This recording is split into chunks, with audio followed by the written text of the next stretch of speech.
Assalamualaikum warahmatullahi wabarakatuh. Nama saya Norika Asprianti, NIM 93221429 dari kelas G.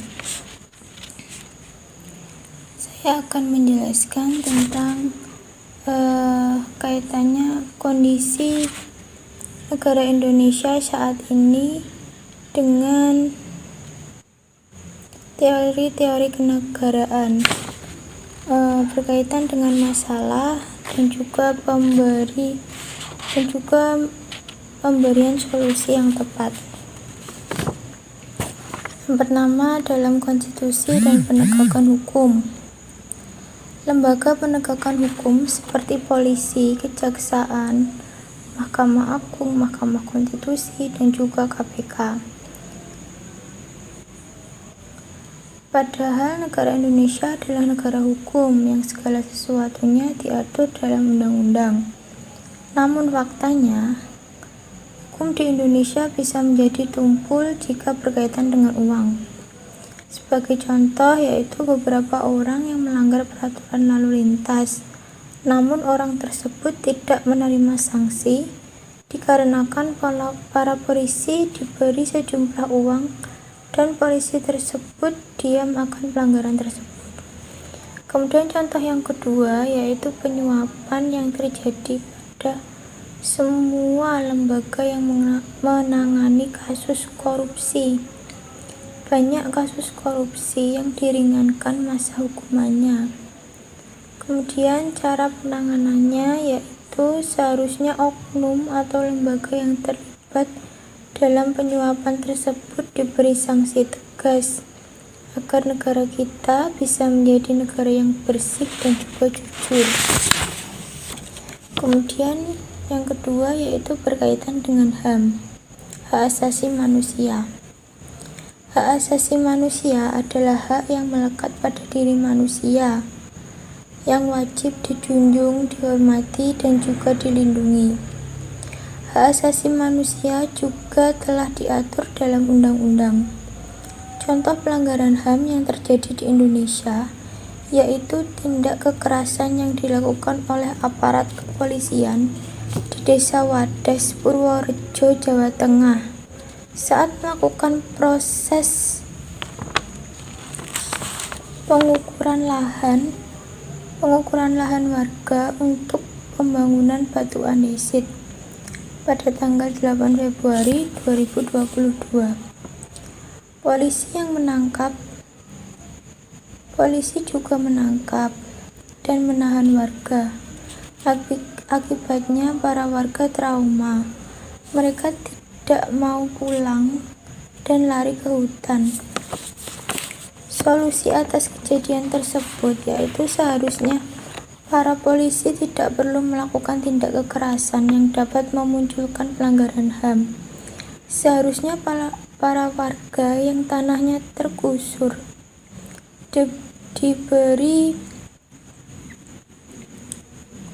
diberitahu sejak awal dan diberi sejumlah uang untuk mencari tempat tinggal yang baru.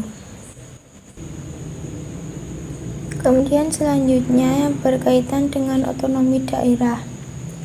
Otonomi daerah merupakan kewenangan yang diberikan daerah pusat pada daerah-daerah untuk mengatur sendiri daerahnya. Contohnya dalam pengembangan infrastruktur, pelayanan daerah, pelayanan publik, dan juga pariwisata.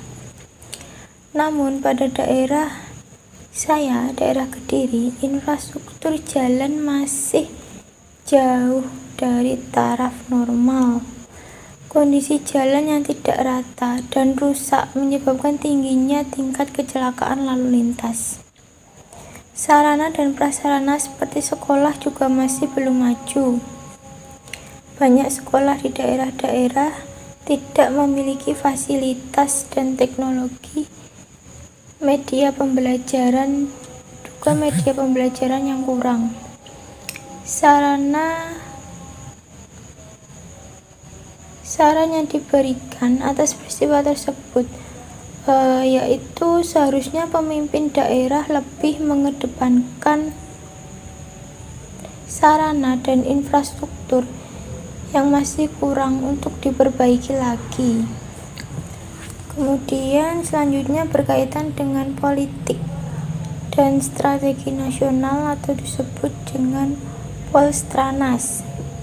Polstranas itu sendiri merupakan suatu kebijakan atau pelaksanaan politik nasional untuk mencapai cita-cita dan tujuan nasional. Namun faktanya, di samping kemajuan bangsa Indonesia yang serba digital serta infrastruktur di daerah yang sebagian sudah maju, masih ada masalah-masalah dalam negeri yang belum terselesaikan, seperti budaya Indonesia yang diklaim negara lain, kasus penyanderaan di Papua, serta kasus pelecehan seksual yang dilakukan oleh guru terhadap muridnya. Ini menandakan semakin rendahnya moral bangsa, dan ancaman terbesar bangsa Indonesia adalah bangsanya sendiri. Maka perlu ajaran moral dan pendidikan Pancasila sejak dini, serta pemberian sanksi berat bagi pelanggar agar timbul rasa jera. Dan yang selanjutnya yaitu good governor atau good government atau pemerintahan yang baik. Good government memiliki 3 unsur utama, yaitu unsur pemerintah yang dipercaya menangani urusan administrasi negara pada periode tertentu. Kedua, unsur wirausaha atau swasta yang bergerak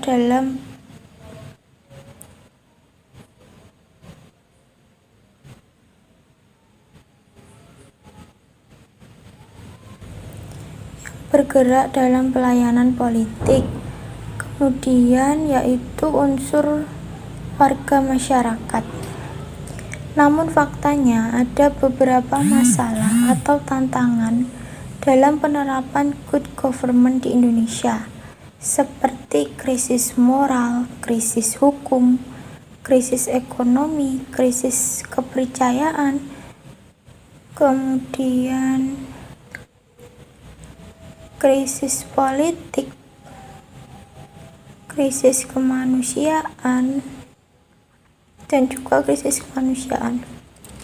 Maka dari itu, good government di Indonesia harus dilakukan secara komprehensif, serta lembaga pemerintahan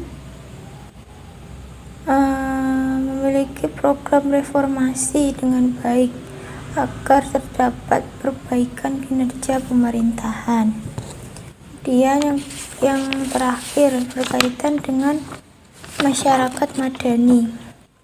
Masyarakat madani merupakan masyarakat yang beradab, menjunjung tinggi nilai-nilai kemanusiaan, yang maju dalam penguasaan ilmu-ilmu pengetahuan dan teknologi. Namun di Indonesia belum masuk dalam kategori masyarakat madani, karena di Indonesia belum memenuhi unsur-unsur pokok sebagai masyarakat madani, seperti wilayah atau ruang publik yang bebas, demokrasi, toleransi, pluralisme, dan juga keadilan sosial. Contoh dalam demokrasi, dalam pemilu masih banyak yang golput. Kemudian dalam pluralisme, Indonesia tergolong majemuk dalam contoh kasusnya yaitu pembantaian umat muslim di Poso.